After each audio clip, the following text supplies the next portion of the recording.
Previous lectures में हम लोगों ने बात की रिलेशंस की। अब जो है नेक्स्ट टॉपिक है आपका फंक्शंस। तो सबसे पहले जो है ये जानना होगा हम लोग को कि फंक्शन क्या है।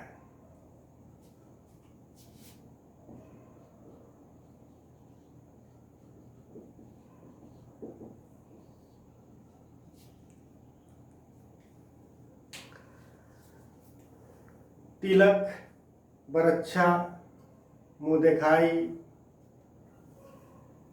बर्थडे और गृह प्रवेश,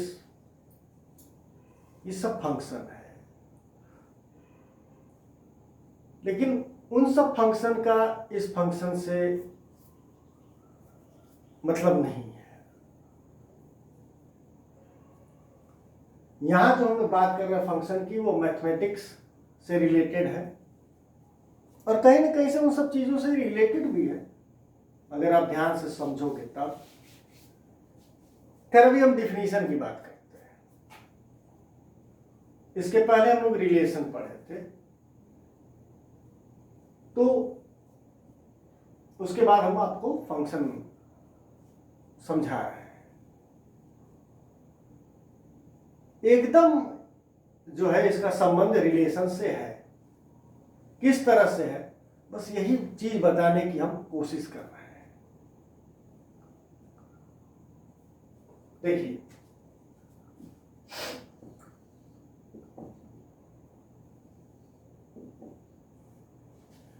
हमने दो सेट लिया, नॉन एम्प्टी सेट, ए और बी।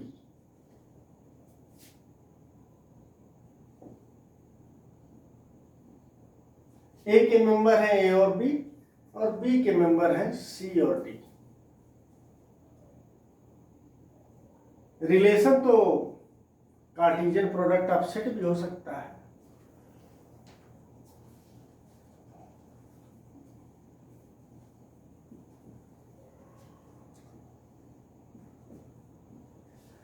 यहां हम जो दिखा रहे हैं वो एक रिलेशन ही दिखा रहे हैं। ए से बी में, जहां ए सी से भी रिलेटेड है, ए डी से भी रिलेटेड है और बी जो है वो सी से रिलेटेड है। अब हम कह रहे हैं कि यह फंक्शन नहीं है। आप कहोगे क्यों, तो यहीं से शुरू होगी इसकी डिफिनीशन।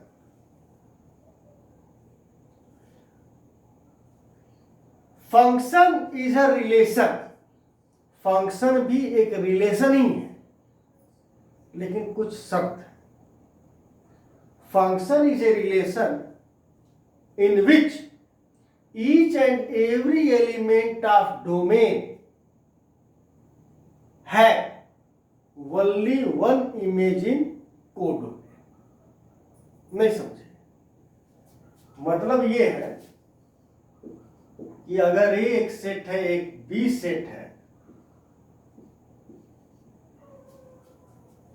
कोई भी रिलेशन फंक्शन तभी होगा जब डोमेन के एलिमेंट की केवल एक इमेज होगी। डोमेन के एलिमेंट की केवल एक इमेज होगी, इसका मतलब आप ये बिल्कुल मत समझिएगा कि डोमेन के सभी एलिमेंट्स की इमेज एक होगी। ये मेरे कहने का मतलब है ही नहीं। Each and every element of domain have one image in codomain. इसका तात्पर्य हिंदी में सिर्फ यही है कि डोमेन के प्रत्येक एलिमेंट की केवल एक इमेज होगी। मतलब अगर इसके डोमेन में ए है तो ए की केवल एक इमेज होगी, या तो सी या तो डी।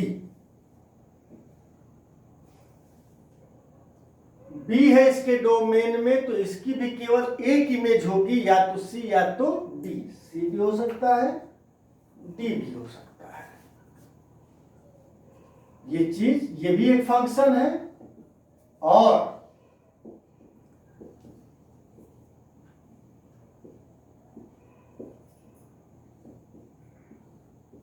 ये भी एक फंक्शन है।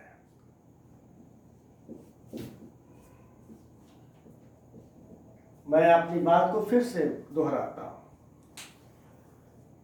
कि कोई भी फंक्शन एक रिलेशन ही है, बस शर्त यह है कि डोमेन के प्रत्येक एलिमेंट की केवल एक इमेज होगी, मतलब डोमेन के एक एलिमेंट की कोई दो इमेज नहीं हो सकती। जैसे यहां ये क्यों नहीं, ये क्रॉस किए हैं, क्यों किए हैं? क्योंकि ये फंक्शन नहीं है। क्यों नहीं है? क्योंकि यहां ए की दो इमेज है, सी और डी। और हमने डिफिनीशन में क्या बताया है कि कोई भी रिलेशन फंक्शन तभी होगा जब उसके डोमेन के एलिमेंट की इमेज एक हो। ऐसा नहीं कि सभी डोमेन के एलिमेंट की एक ही इमेज होगी, मतलब सब जो है एक ही से रिलेटेड रहेंगे। मैं ये नहीं बोल रहा हूं, प्लीज समझने की कोशिश करिए। मैं सिर्फ ये बोल रहा हूं कि डोमेन के प्रत्येक एलिमेंट की एक इमेज होगी, मतलब किसी भी एलिमेंट की एक से ज्यादा इमेज नहीं हो सकती। मतलब ए यहां डोमेन में है तो इसकी इमेज केवल एक ही हो सकती है, यहां सी और डी दो इमेज हो रही है, that's why it is not a function. समझे? तो डिफिनीशन यहां से इसकी ये आती है,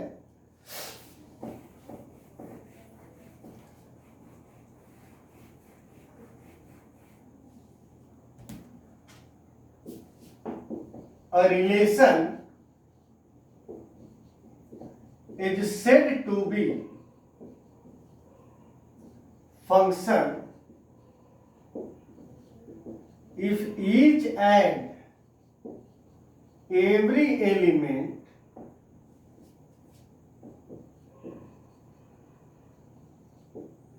of domain have one image in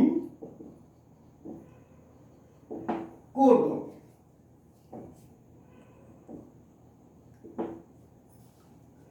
कोई भी रिलेशन फंक्शन तब कहलाएगा जब डोमेन के प्रत्येक एलिमेंट की केवल एक इमेज होगी। मैं एग्जांपल यहां आपको दिखा रहा हूं।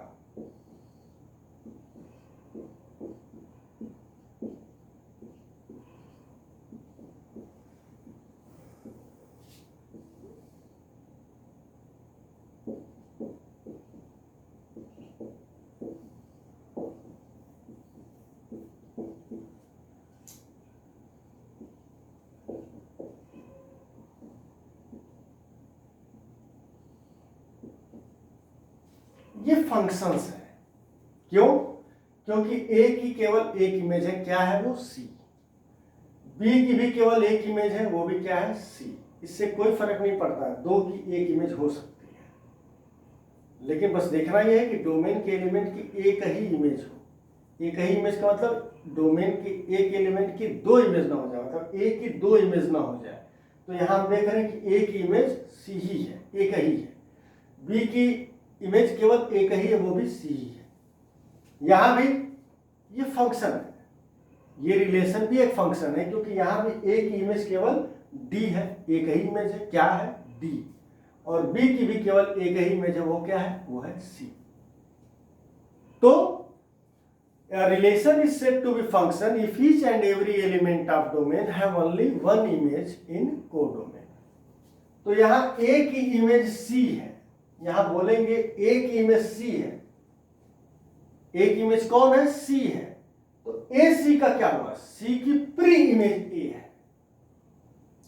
a की इमेज c है तो c की प्री इमेज क्या है? वो a है। ये आपका डोमेन है, ये आपका कोडोमेन है। और जिसके साथ भी रिलेशन बन रहा है वो रेंज है, मतलब यहां रेंज क्या है? केवल सी है।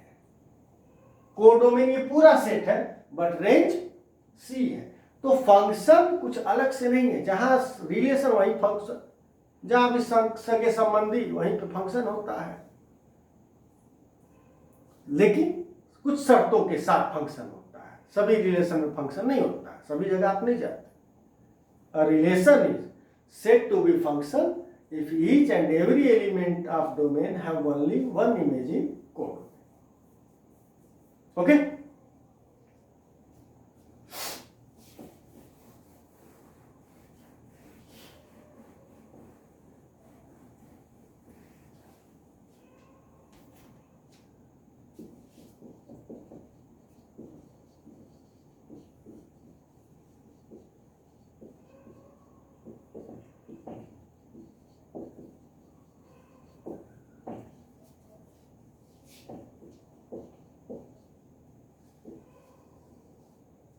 थोड़ा सा हम लोग 11 में चलते हैं। 11th में कारण है, शौक नहीं है, कारण है, मजबूरी है।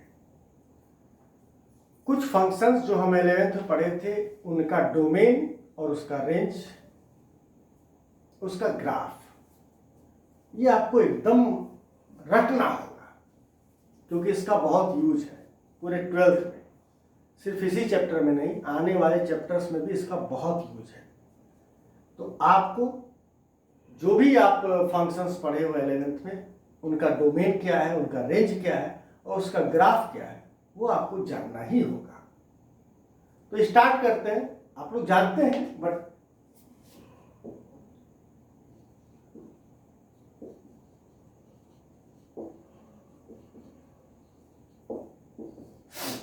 कांस्टेंट फंक्शन की बात करें तो कोई भी फंक्शन इसको क्या पढ़ते हैं, ये f जो है रिप्रेजेंट करता है फंक्शन को r maps to r, that means कि डोमेन भी r है और उसका को डोमेन भी r है। r मतलब क्या, राक्षस नहीं, r मतलब रियल नंबर। तो f एक फंक्शन है r मैप्स टू r, जिसका डोमेन रियल नंबर है और को डोमेन रियल नंबर है, सच दैट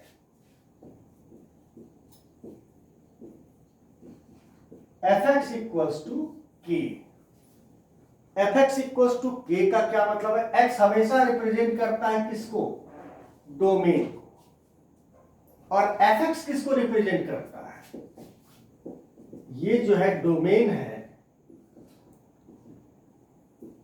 और fx इसकी क्या है, रेंज है, जो कि एक कांस्टेंट को रिप्रेजेंट करता है।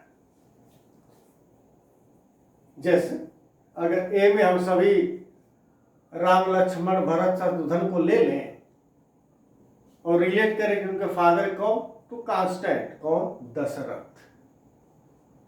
तो इस टाइप का फंक्शन जो है वो कांस्टेंट फंक्शन है। डोमेन की बात करें तो आप कोई भी रियल नंबर ले सकते हो, और रेंज क्या होगा इसका, कांस्टेंट ही होगा, और वो सिंगलटन सेट होगा कि केवल एक ही एलिमेंट उसमें होगा, उस सेट में, रेंज में, कौन, सिर्फ कांस्टेंट, जो कि सिंगलटन सेट है, क्योंकि एक ही मेंबर है उसका। कौन है मेंबर, कांस्टेंट है। ग्राफ की बात करें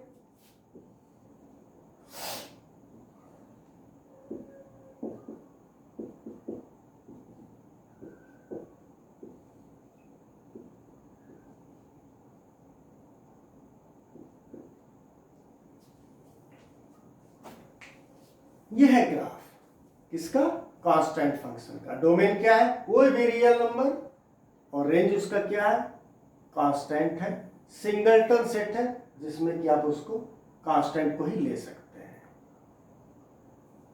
आगे बढ़ते हैं।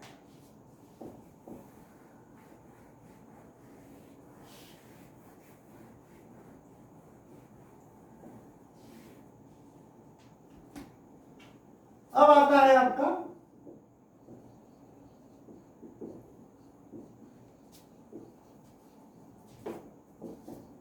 Identity function.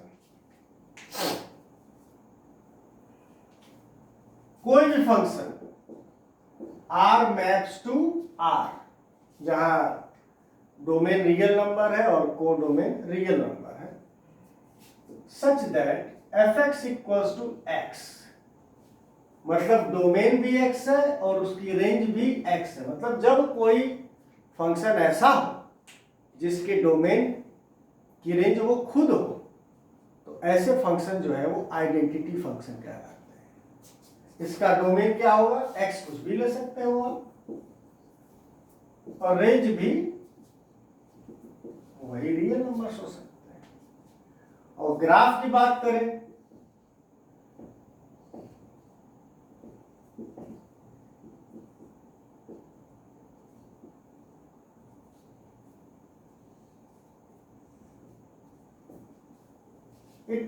it is the graph of identity function,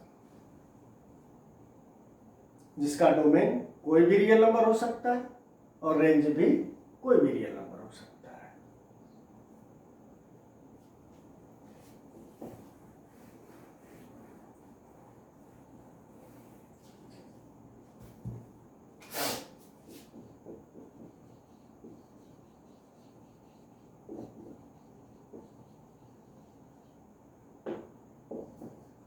next है आपका मॉडुलस फंक्शन।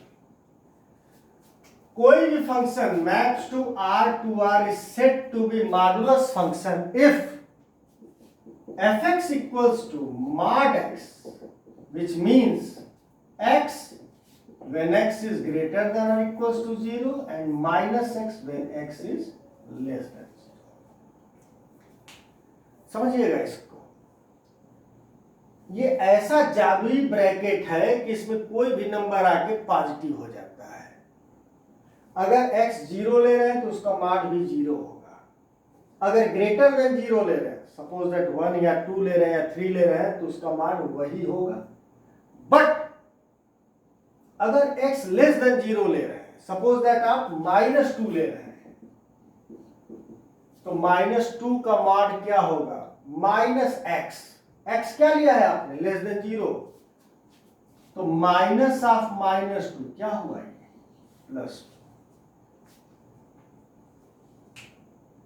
तो मॉडुलस फंक्शन क्या होता है? ऐसा function such that fx equals to mod x, mod x की वैल्यू x ही होगी अगर x 0 या उससे बड़ा है, और -x होगी जब x लेस देन 0 होगा। x लेस देन 0 होगा तो नेगेटिव होगा, और नेगेटिव नेगेटिव मिलके पॉजिटिव ही हो जाएगा। मतलब मॉड में कोई भी वैल्यू लेंगे वो हमेशा क्या आएगी? पॉजिटिव। तो डोमेन इसका क्या होगा भाई? कोई भी रियल नंबर, बट रेंज क्या होगा? 0 से इंफिनिटी। इंफिनिटी कभी इंक्लूड नहीं होता है, अंत ही नहीं है कहां से। तो ये मॉडुलस फंक्शन है, इसका ग्राफ वी आकार का बनता है।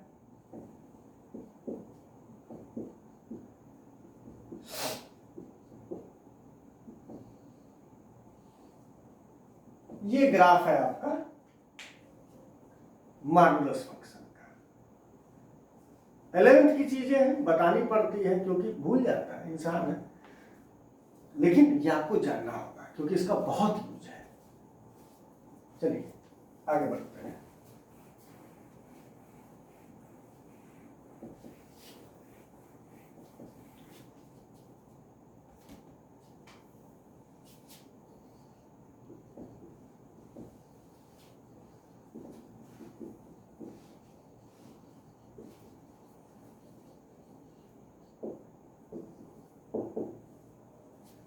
ग्रेटेस्ट इंटीजर फंक्शन, कोई भी फंक्शन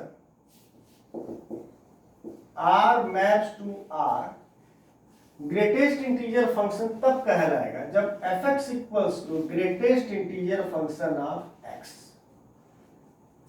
अब जरा समझने की कोशिश करना, ये क्या है? ये greatest integer function of x खुद एक इंटीजर है। ये क्या होगा? हमेशा इंटीजर ही होगा। जैसे मॉड में, मॉड एक ऐसा बक्सा था, जादुई बक्सा, जिसमें किसी भी नंबर को डाल रहे थे तो वो पॉजिटिव हो जा रहा था। उसी तरह ये ऐसा जादुई बक्सा है कि इसमें आप किसी भी नंबर को, किसी भी x को डालेंगे वो इंटीजर बन के निकलेगा। जैसे नहीं होता है कि आते हैं बाबा लोग घर पे कि बच्चा 1 रुपये का सिक्का दो, मुट्ठी बांधते और खोलते तो चूहाड़ा निकल जाता है, किशमिश निकल जाता है, काजू निकल जाता है। ये होता है। देखिए ये ग्रेटेस्ट इंटीजर फंक्शन है। क्या हो रहा है? x आप कोई भी रियल नंबर लो, ग्रेटेस्ट इंटीजर फंक्शन जो होगा वो हमेशा ही एक इंटीजर होगा, जो कि या तो x के बराबर होगा। कब बराबर होगा? जब x खुद एक इंटीजर होगा, या तो उससे छोटा होगा। दैट मीन्स क्या कि अगर आप 1 ले रहे हो तो ग्रेटेस्ट इंटीजर फंक्शन एक इंटीजर ही है जिसकी वैल्यू x के बराबर हो सकती है। कब होगी? जब ये खुद इंटीजर होगा। इससे बाहर निकलेगा इस जादुई बक्से से तो वो इंटीजर बन के ही निकलेगा। और अगर 0.9 ले रहे हो तो ये इंटीजर है नहीं, तो क्या लोगे, निकलेगा तो इंटीजर बन के। कैसा, इससे जस्ट छोटा। तो इससे जस्ट छोटा इंटीजर क्या है, 0 है। तो ग्रेटेस्ट इंटीजर फंक्शन क्या होता है, आप कोई भी डोमेन का एलिमेंट लोगे उसका रेंज हमेशा ही एक इंटीजर ही आएगा। दैट मीन्स यहां डोमेन कोई भी रियल नंबर ले लो, बट जो रेंज आएगी वो क्या आएगी, जेड। जेड मतलब क्या, जिब्रा नहीं, इंटीजर्स। ग्राफ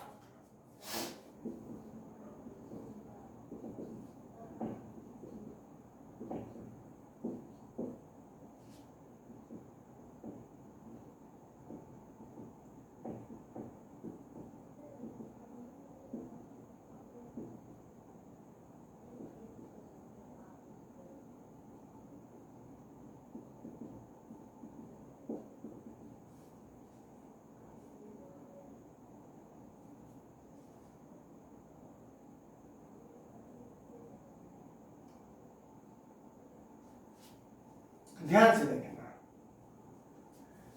0 लेंगे तो उसकी रेंज क्या होगी, 0। 1 नहीं होगी, इसलिए 1 पे क्या बोल रहे हैं, क्या करेंगे, एक हलो बनाएंगे। इसके बनाने का मतलब ये होता है कि ये 0 पे इंक्लूड नहीं है, सबका 0 ही होगा, 1 का क्या होगा, 1 ही होगा। अब 1 का तो 1 है, 1.1 का भी 1 होगा, 1.2 का भी 1 होगा, जस्ट उससे छोटा इंटीजर होगा। 1 पे 2 नहीं होगा, इसलिए 1 पे 2 हम नहीं लेंगे, खोखला गोली बना देंगे। दैट मीन्स कि वो इंक्लूड नहीं है। और 2 पे 2 होगा, इसलिए इसको इंक्लूड कर ले रहे हैं। तो ये जो ग्राफ है वो किसका है, ग्रेटेस्ट इंटीजर फंक्शन का है। आपको बस इतना याद रखना है मेरे भाई मेरे बंधु कि ग्रेटेस्ट इंटीजर फंक्शन का जो डोमेन होगा वो कोई भी रियल नंबर लेंगे, बट उसका रेंज जो भी आएगा वो हमेशा ही एक इंटीजर आएगा। Is that clear?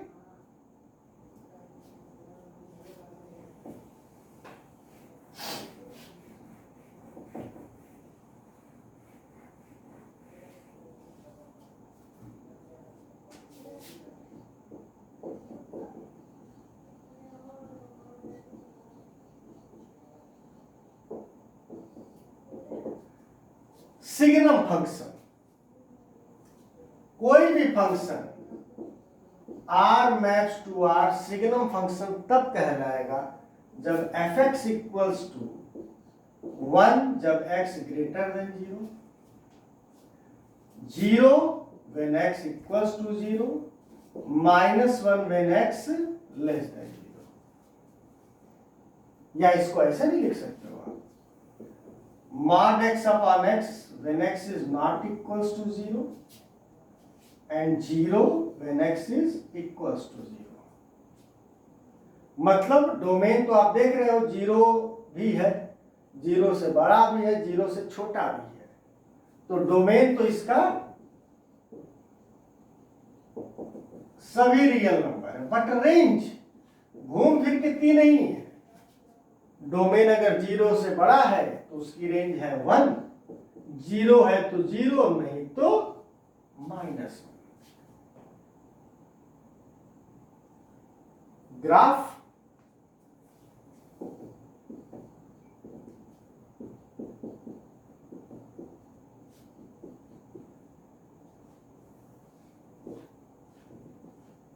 जीरो पे 1 है नहीं, इसलिए हालो। 0 से बढ़ेंगे तो 1 है, 0 पे माइनस भी नहीं है, -1 भी नहीं है। That means you can't include, that's why I made this symbol. और 0 से छोटा होगा तो सबकी रेंज क्या है, -1। It will be the graph of signum function. आगे बढ़ते हैं। आप इसका मतलब समझ रहे हो ना, जो हालो है रिंग, जो खोखला है, वो बनाने का मतलब होता है कि वो इंक्लूड नहीं है। जैसे 0 है उस पर 1 इंक्लूड नहीं है, 0 का रेंज 0 है, इसलिए 1 को हालो बनाए ताकि वो इंक्लूड ना हो। 0 से बढ़ेंगे तो सबकी रेंज 1 है। That's why I have made a dark line. Okay,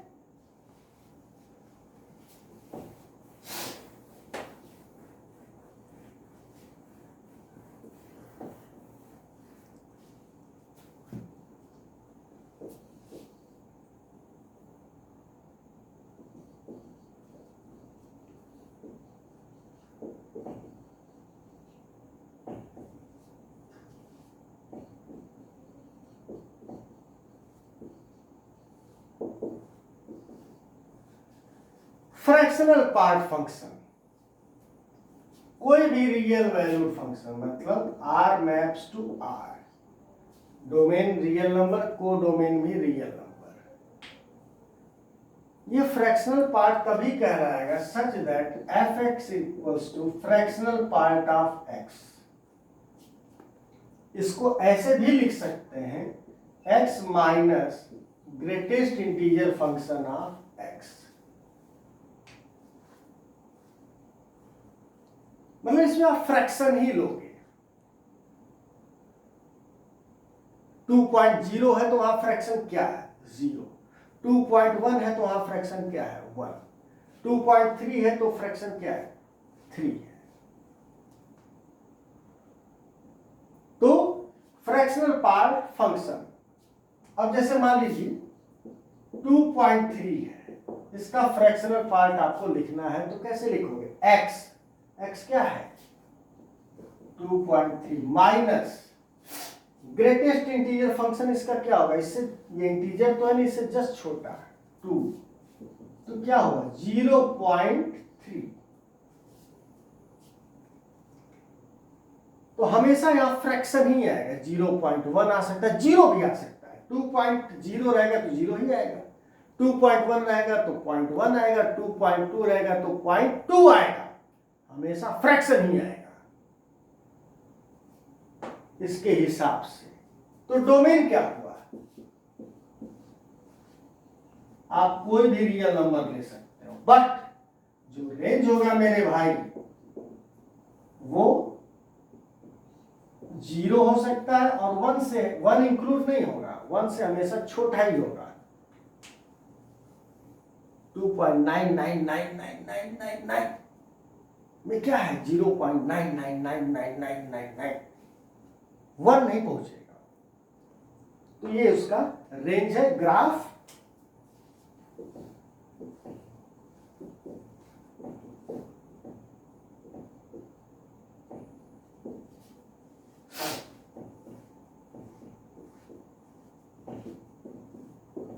आप ऐसे सोचिए, 0 का क्या होगा? 0 होगा, और जैसे बढ़ते जाओगे 0.1 का 0.1, 0.2 का 0.2, 0.3 का 0.3, ऐसे बढ़ता जाएगा। बट 1 का 1 तक नहीं पहुंचेगा। 1 का फिर क्या हो जाएगा? 0 हो जाएगा। उसी तरह से ऐसे 1.1 का 0.1, 1.2 का 0.2, ये 1 से आगे बढ़ ही नहीं सकता।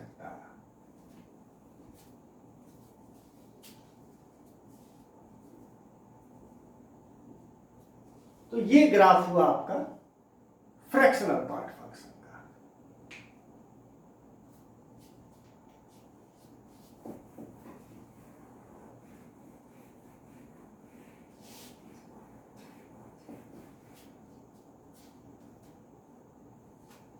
नेक्स्ट है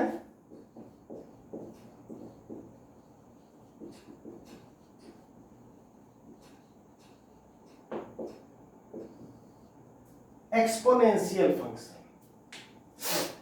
क्या क्या पढ़ लिए हम लोग? Constant, identity, modulus, greatest integer, signum और फ्रैक्शनल पार्ट। ये है आपका एक्सपोनेंशियल। कोई भी function r maps to r exponential function कहलाएगा fx equals to a to the power x where a is greater than 0 and a is not equals to 1। कोई भी function exponential function तब कहलाएगा जब fx equals to a to the power x होगा, जहां a 0 से बड़ा होना चाहिए, क्योंकि निगेटिव ले या पॉजिटिव ले सेम रेंज आ जाएगी एक ही एलिमेंट की, तो फंक्शन ही नहीं रहेगा। एक एलिमेंट की एक ही इमेज होनी चाहिए, एक एलिमेंट की दो इमेज नहीं होनी चाहिए। और ये 1 भी नहीं हो सकता, क्योंकि 1 रखेंगे तो 1 ही आएगा हमेशा, कभी फंक्शन नहीं होगा। सो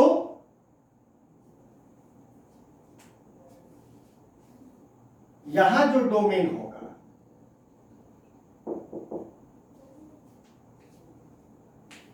वो क्या हो सकता है, कोई भी रियल नंबर आप ले सकते हो, बट रेंज जो होगा वो 0 और इंफिनिटी के बीच में ही होगा। आप कुछ भी रख के देख लो यार, a2 ले लो, इसको x को -1 ले लो तो 1/2, 0 से बड़ा ही है। a2 भी लोगे, a2 ले लो, x2 ले लो तो 4, दैट मीन्स कि 0 से इंफिनिटी के बीच में ही होगा, कभी नेगेटिव नहीं आ सकता। किसी का भी स्क्वायर करेंगे, positive number a is greater than 0 है तो पॉजिटिव नंबर का स्क्वायर करेंगे तो पॉजिटिव ही आएगा, नेगेटिव नहीं आ सकता, 0 आ ही नहीं सकता। ग्राफ की बात करें तो इसका 2 ग्राफ है।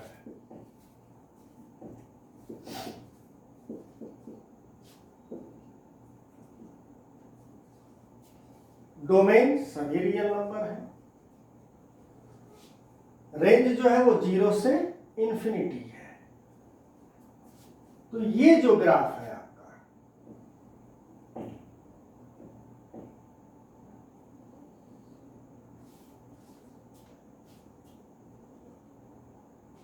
एक तो ये है तब जब a इज ग्रेटर देन 1 है, और एक और ग्राफ है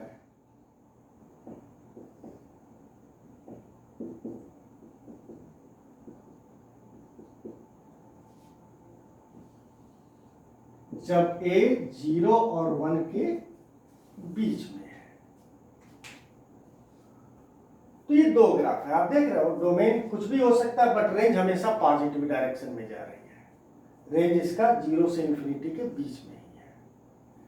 तो fx equals to a to the power x is said to be exponential function, a 0 से बड़ा ही लेंगे,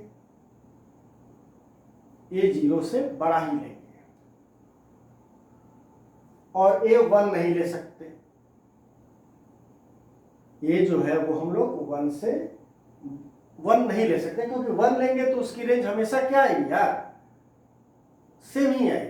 x कुछ भी बदलते रहे आप, 1 का पावर 3, 1 का पावर 4, 1 का पावर 5, सबकी तो वैल्यू वही आएगी। ओके, अब बात करते हैं नेक्स्ट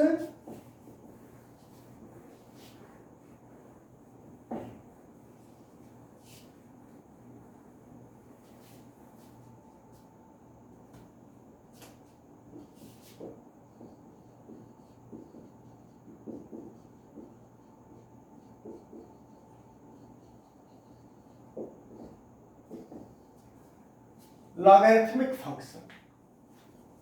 कोई भी function r maps to r logarithmic function तब कहलाएगा जब fx equals to log x to the base a,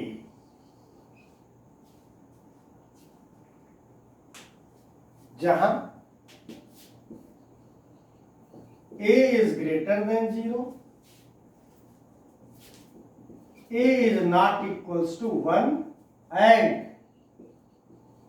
x is greater than 0। ये डिफिनीशन है, आपको ये सब याद करना होगा, डोमेन और उसका रेंज बिल्कुल याद करना होगा, कोई ऑप्शन नहीं है आपके पास, क्योंकि इसका बहुत यूज है। तो कोई भी function r to r maps to r is said to be logarithmic function f(x) equals to log x to the base a. a की वैल्यू 0 से बड़ी ही लेंगे, वहां भी 0 से बड़ी ही लिए थे। कारण है कि एक्सपोनेंशियल का ही एक दूसरा फॉर्म है लॉगरिथमिक फॉर्म, और बेस हम लोग जो है निगेटिव नहीं लेते हैं। बेस जो है वो हम लोग निगेटिव नहीं लेंगे। तो a is always greater than 0, a 1 नहीं हो सकता, x इज ग्रेटर देन 0, कभी भी नेगेटिव नंबर का लॉग हम नहीं निकालते। तो यहां डोमेन जो हुआ वो हुआ x is greater than 0, already लिख दिए हैं, तो 0 और इंफिनिटी के बीच में।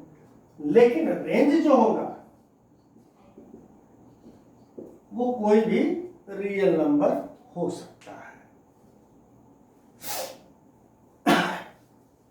रेंज जो है कोई भी रियल नंबर हो सकता है। ग्राफ की बात करें, इसका भी दो टाइप का ग्राफ है।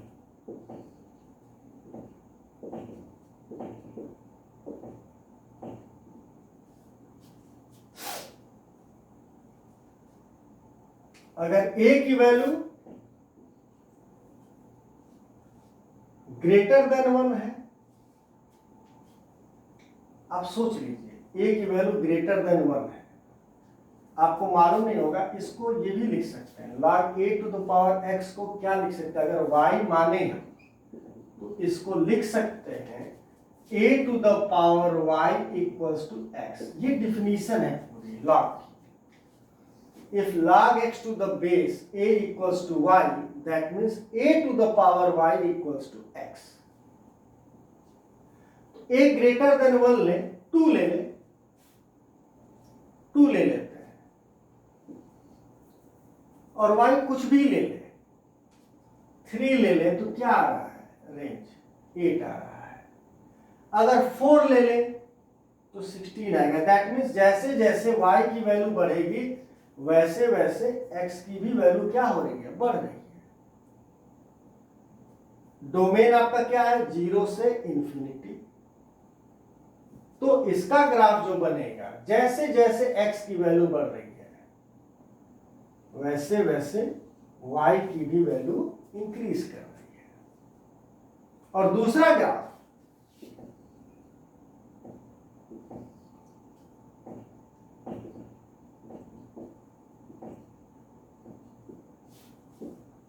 अगर a की वैल्यू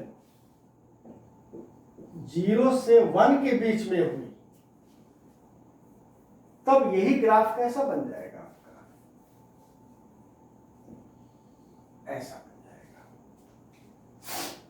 जैसे जैसे x की वैल्यू बढ़ती जाएगी y की वैल्यू घटती जाएगी। Is that clear? तो ये हो गया कुछ डोमेन और रेंज जो हम प्रीवियस क्लास में पढ़ चुके हैं। आपको ये याद करना होगा कि ऐसे फंक्शंस का डोमेन क्या होता है, रेंज क्या होता है और उसका ग्राफ कैसे होता है।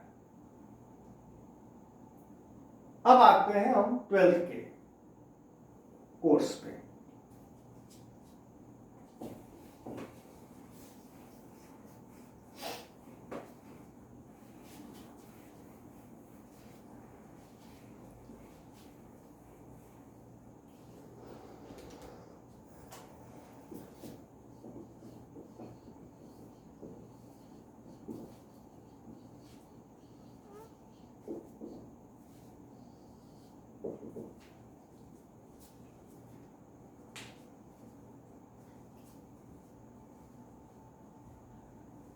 सबसे पहले बात करते हैं 1-1 फंक्शन की।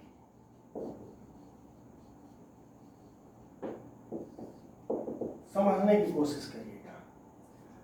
A function f r to r maps to r is said to be 1-1 if each and every element of domain have distinct image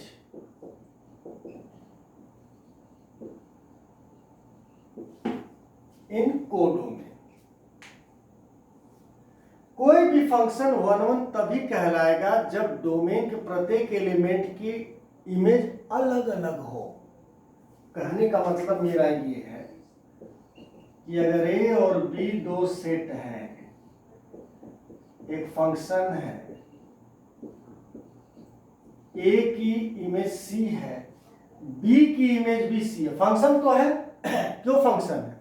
क्योंकि ए की भी केवल एक इमेज है सी और बी की भी केवल एक इमेज है सी, बट ये वन वन नहीं है यार, क्योंकि हमने वन वन क्या बताया कि if each and every element of domain have distinct image, सबकी अलग अलग होनी चाहिए,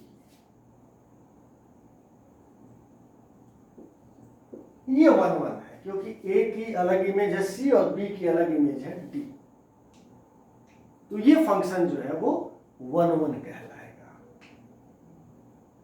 clear?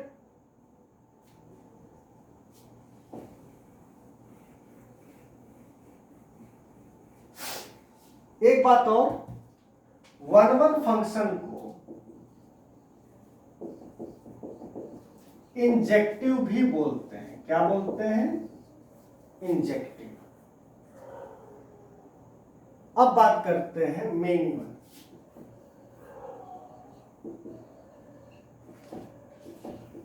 A function R maps to R is said to be many one if there exist at least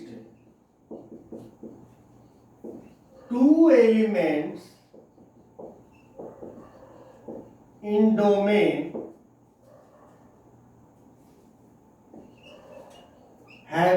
have same image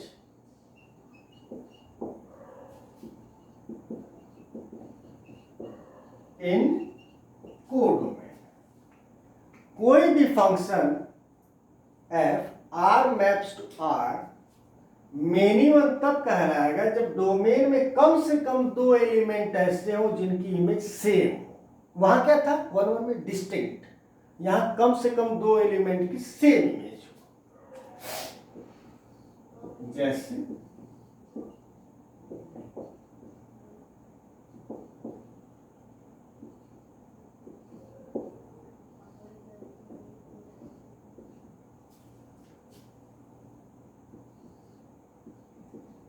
ये जो function है ये many one है। क्यों है?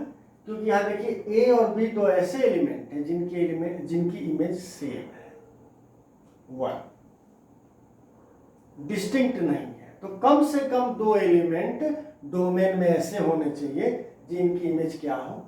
सेम हो। इसको कुछ नहीं कहते हैं, वन वन को इंजेक्टिव करते हैं, इसका कोई दूसरा नाम नहीं है। जैसे हम लोग के घर का नाम सोनू मोनू होता है।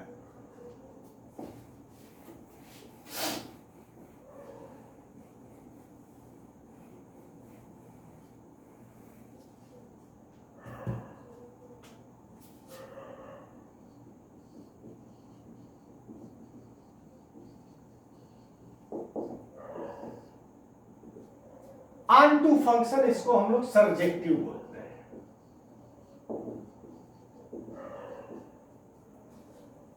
क्या है ये? A function f maps R to R is said to be onto if each and every element of codomain have pre-image in domain। कोई भी फंक्शन ऑनटू तब कहलाता है जब कोडोमेन के प्रत्येक एलिमेंट की कोई न कोई प्री इमेज हो, मतलब कोडोमेन का कोई भी एलिमेंट छूटना नहीं चाहिए। कहने का मतलब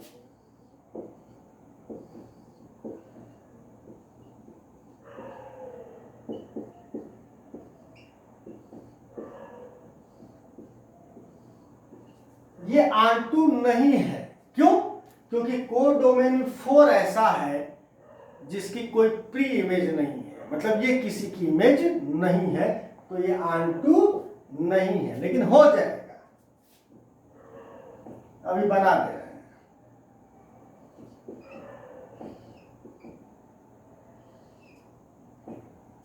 इसको R2 हम लोग बोल सकते हैं। और फंक्शन है कि नहीं है? बिल्कुल है।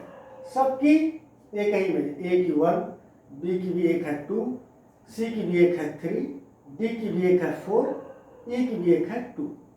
और कोडोमेन के प्रत्येक एलिमेंट की कोई ना कोई प्री इमेज है, मतलब कोडोमेन में कोई एलिमेंट छूट नहीं रहा है।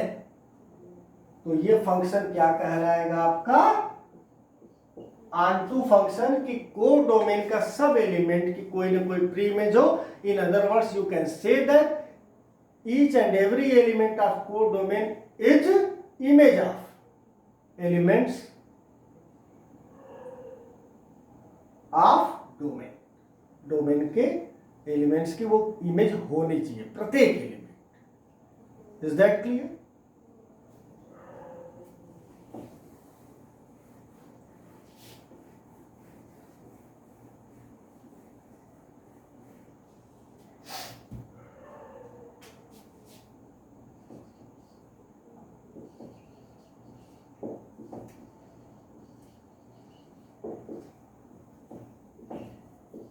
अब बात करते हैं into function. A function R maps to R is said to be into function if there exists at least one element in codomain having no pre-image in domain। कोई भी function f R maps to R into function तब कहलाएगा जब codomain में कम से कम एक element ऐसा हो जिसकी प्री इमेज न हो। मतलब कोडोमेन में कोई एक एलिमेंट छूट जाए, एक या दो, कम से कम एक मैंने बोला है। Like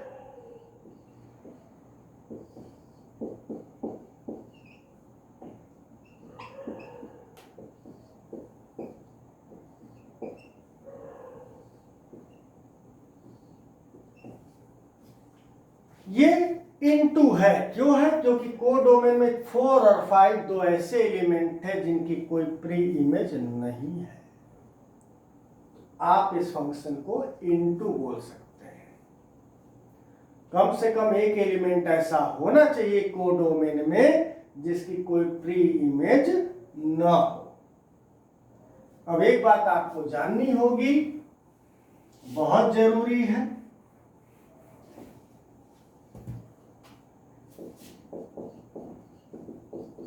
If a function is 1 1 and onto, अगर कोई फंक्शन 1 1 और onto दोनों है, then it is said to be bijective function। अगर कोई फंक्शन 1 1 onto दोनों है तो उसको हम लोग बाइजेक्टिव फंक्शन बोलते हैं। जैसे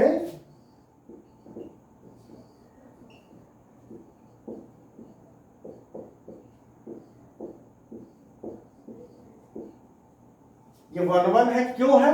क्योंकि सभी डोमेन के एलिमेंट्स की क्या है, एक डिस्टिंक्ट इमेजेस है, अलग अलग इमेजेस है।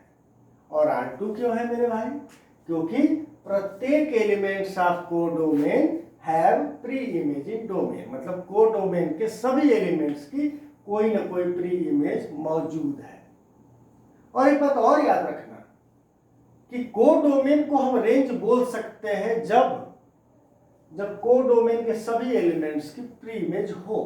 यहां कुछ छूट तो रहा नहीं है, तो ये कोडोमेन भी है और ये रेंज भी है, क्योंकि सब एलिमेंट्स किसी न किसी की इमेज है। नेक्स्ट लेक्चर में हम लोग 1 and 2 बाइजेक्टिव फंक्शन से रिलेटेड क्वेश्चन सॉल्व करेंगे, फिर इनवर्स, उसके बाद कंपोजिशन। तब तक के लिए जय हिंद।